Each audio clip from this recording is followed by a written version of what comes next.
pse e puthe Benitën? E se mbi dashurinë e pashprehur, xhelozinë dhe humbjen e dinjitetit emocional, Eliona nuk e kishte menduar kurrë se do të bërtiste kështu. Ajo nuk ishte ajo lloj vajze që humb kontrollin. Gjithmonë kishte besuar se ndjenjat duhen mbajtur brenda, se forca qëndron te heshtja, te durimi, te pritja e momentit të duhur, por disa momente nuk presin të shpërthejnë. Pse? Britma e saj e theu ajrin, pse e puthe Benitën, Klos? Ai u kthye ngadalë, sikur të mos donte ta përballej menjëherë me atë që po vinte. Sepse e dinte. E dinte që kjo nuk ishte vetëm për një puthje. Ishte për gjithçka që nuk ishte thënë më parë. Një.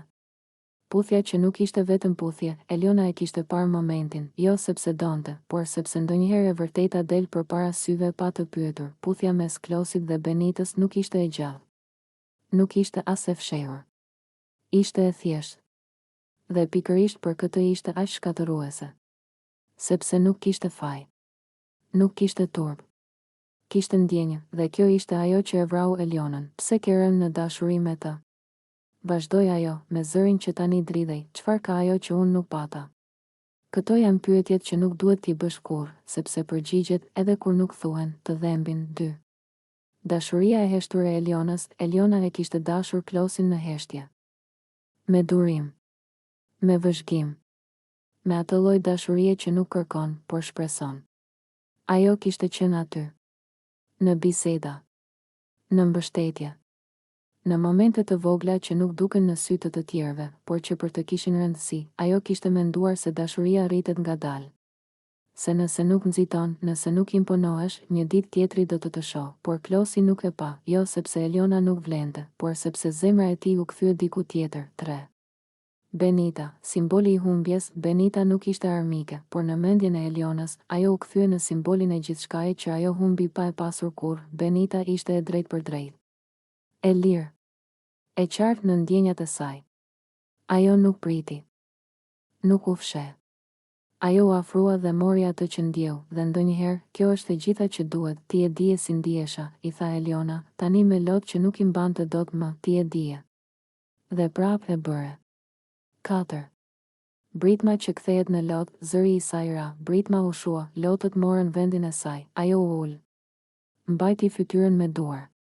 Qau jo vetëm për Klosin, por për veten. Për krenarin që ishte thyer. Për pritjen që nuk u shpërblye. Për dashurin që nuk u kthye, Klosi nuk dinte çfarë të thoshte. Sepse nuk kishte fjalë që ta rregullonin këtë, nuk e planifikova, tha më në fund, thjesht ndodhi. Fjalit më të dhimbshme janë gjithmonë ato që duken të pafajshme. 5. Kur dashuria nuk është faji i askujt, Klosi nuk ishte tradhtar, Eliona nuk ishte e tepërt, Benita nuk ishte grabitqare, kjo histori nuk kishte një fajtor klasik. Kishte vetëm kohë të gabuara dhe ndjenja që nuk u përputhen, por kjo nuk e bënte dhimbjen më të lehtë. 6. Qajtja që vazhdon edhe kur gjithçka mbaron, edhe pasi u largua nga ai moment, Eliona vazhdoi të qante. Vetëm. Në heshtje. Me atë lloj të qari që nuk kërkon ngushëllim, sepse asgjë nuk e kthen atë që nuk ndodhi kurrë, ajo qau për versionin e saj që kishte shpresuar, për ëndrrën që nuk u realizua, për ndjenjen që nuk pati shansin të lindte plotësisht. 7. Mësimi i dhimbshëm. Eseja e kësaj historie nuk është për xhelozin. Është për rrezikun e dashurisë së heshtur.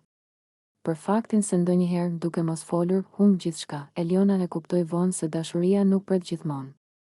Se zemrat nuk janë stacione ku trenat ndalojnë për ata që hezitojnë, dhe kjo nuk e bën atë të dobët, e bën njerëzore. 8. Fundi, dinjiteti pas lotëve, një ditë, Eliona do të ndaloj së qarë për Klosin. Jo sepse nuk e deshi, por sepse do të kuptoj se ajo meriton të jetë zgjedhje, jo pritje, dhe Klosi do të mbetet një kapitull i dhimbshëm, por i nevojshëm. Sepse disa dashuri nuk vijnë për të qëndruar, por për të mësuar sa shumë ndjen.